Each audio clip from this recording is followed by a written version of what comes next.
Okay, so last question for both of you here, and I guess I'll phrase it like this: what would like make Tears of the Kingdom for you guys like worth the wait? Or maybe a better way to put this is like, what would make it like an awesome Zelda game that stands on its own and is not just a sequel to Breath of the Wild so far from what you've seen? Which is kind of a loaded question. I know we bandied about a bunch of theories, talked about a bunch of different stuff, but like, what could this game do, like, for you, Dak? We'll start with you, to like sell you and be like, okay, like, I was wrong, this game is like 10 out of 10 top tier. Like, what does it have to do to achieve that for you, or is there anything it can do to achieve that?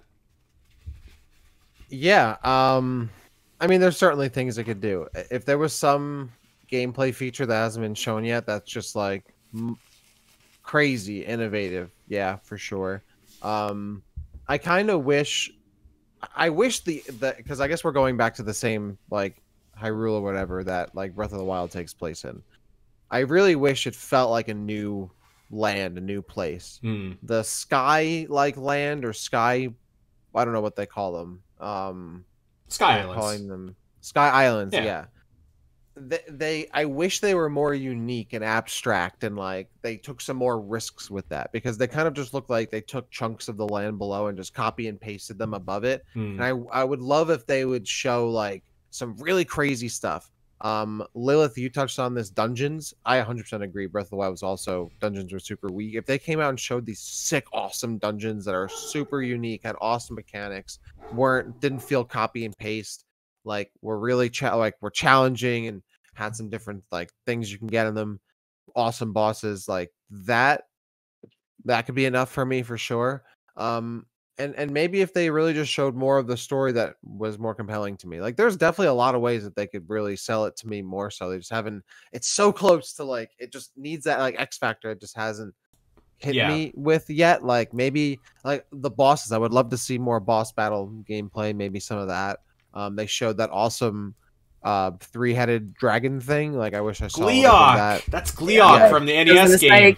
Oh, see, like I don't know who that is. I saw that and I was like, oh look, the dragon has spider ball tracks on it. That's fun. Okay, yeah, literally. That was that's what I saw. I know how to deal with this. I know how to take this thing out. Yeah, but like there are so many ways. There's so many ways that it could definitely hit that like must-have-ness for me in like story, gameplay, general structure of the game. It just hasn't hit that for me just yet. Right. But nearly there. What do you think, Lillith? What does Tears of the Kingdom have to do to be like the game? And obviously, like I think we can all agree it'll probably be really good. It'll probably even be great in many aspects. But like there's a difference, I think, in Zelda with like a really great game and like the top tier, top echelon games. Like what does it have to do to be like the top for you? So my first gut reaction is just like totally out of left field. It's like bring back the Twilight. That was like the first thing I ever wanted when I first saw that first trailer. I'm just like, oh my gosh, they're back with the backboard. The way that like the speech you heard, that I was just like, that totally sounded like Midna. Listen, I don't think you're alone in that, by the way. Yeah, no. But I'd like a restructuring of the whole. The divine whatever, just, you know, bring back like the sages, just give us like a nice meaty story, you know, with some good dungeons. I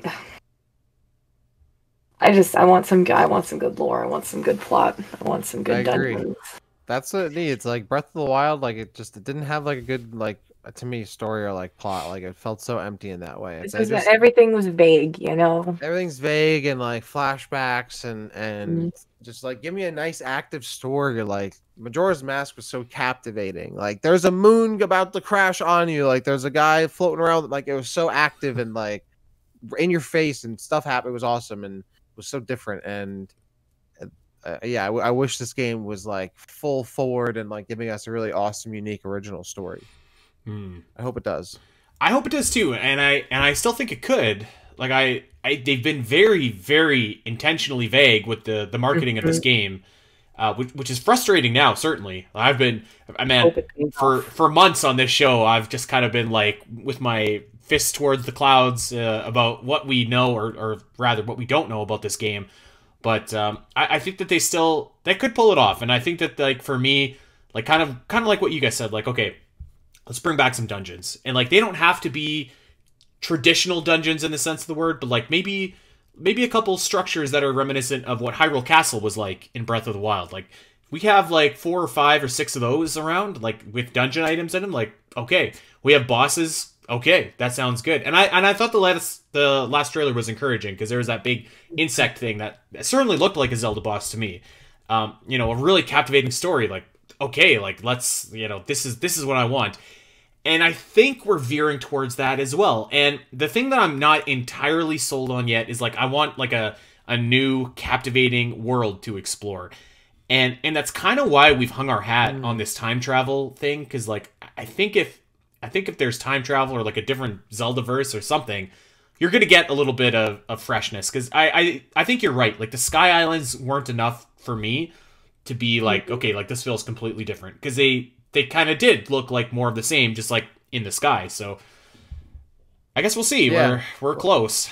Like, some locations, like there's that like tent camp in the trailer, and like some places look a little different, but it almost feels to me like some of the like the key locations might be different, but like the general land is gonna be kind of the same. And like that doesn't like really excite me. Like, I don't have a problem with the sequel looking similar or being on the same engine and whatnot, but it would be kind of like, it'd be like playing Halo 1 and then Halo 2, all the missions are different things happening, but through the exact same locations from the first game. Like, that would suck. I want to play through new areas and like meet new characters, and we're getting new characters, we're getting some new areas, but like the general land looks the same. And like, yeah, like I already walked through that patch of grass back in 2017. Like, what do you got for me now? So we'll see. We will see. Okay, well, thank you guys for coming on the show with me, and for filling in for Alasyn. And Al, we hope you're having a heck of a time over in Scotland. So if you did not know, obviously, I'm sure everybody knows, because I shill it every single week here on this show, but we are all part of Omega Metroid. OmegaMetroid.com has the Omega Metroid Podcast. It has walkthroughs, it has merch, it has a Patreon, it has a new theme song that we just got made for us from our pal Doominal. Has so much going on that, you know, if you're into Metroid, check us out and give us a listen. And if you're not into Metroid, you should check us out anyways. Give us a listen, because we're also just a couple Zelda fans here as well. So yeah, this was really fun to talk about Zelda with you guys. We've kind of, you know, talked here and there before, but never like a full blown episode. So yeah, thanks for coming on with me today. Absolutely, thanks for having me. Yeah, thanks for having us, for sure. And I mean, I'm still looking forward to Tears of the Kingdom. I'm looking forward to giving it a try eventually, and hope it's a fun and exciting game. Yeah. So yeah, I mean, it's crazy that it's actually pretty much right around the corner. So I know, I'm it's pumped like, for it y'all doesn't to feel finally real, get your but hands it's on like, it. Not really. it's just like, oh wow. Feels Because like we've been this waiting game- for so long. It's like, Yeah. oh, I guess it's actually here now. Okay. Yeah, it's like you went from like knowing nothing, not even the name, until all of a sudden it's out in like 3 weeks. So It's so weird. We called it Breath of the Wild 2 for so long. I hated that. God, I It hated was that. like, come on, like just give us a time. I liked Breath of the Wild too, but well, Andy, what do you think of Tears of the Kingdom? I don't think I've ever actually asked you about what do you think about the name. I thought it was okay. Like, I mean, that's the thing about Zelda titles is like, I guess some of them sound inherently cooler than others. Like Majora's Mask, like that's a cool sounding title. Or like, I thought Twilight Princess like has a cool sounding title. But I think that like actually even Breath of the Wild, when I heard that, I was like that really fits. Like Wind Waker. Well, both of those. No, like both of those, What? it's just kind of like okay, like that's fine. But like you kind of just grow into them, right? Like it's just you kind of accept them for what they I don't are. know. You're the guy who thinks Super Metroid is not a good title, which just is baffling to me. So Because maybe I'm it's asking not the wrong it's person. not uniform. Exactly. That's why it's good. No, it's different. it should be called Metroid. Everything needs to be something. the same. It can't be different. It has to be the same. It is the Sorry, only I forgot. outline, and also they should not call it Metroid Prime 4. They should call it Metroid Prime something. And I wouldn't have even had Prime show up in Echoes. I would have just called that game. Thank God you're not Metroid titling Echoes. in charge of that. Yeah. That would have been great. All right. Well, I was good. I'll just say goodbye to you guys. I'll say goodbye to you, Lillith Dak. I'll see you in like 2 hours. But yeah, 2 thanks. hours. Okay. Yeah. All right. Well, we are going to get out of here. Check us out. Over on Twitter, we're at the Zelda Cast, at Spiteri316. Lillith is at Lillith with 3 L's. Dak is at DakCity_. And check out Omega Metroid. We're at Omega Metroid Pod over on Twitter.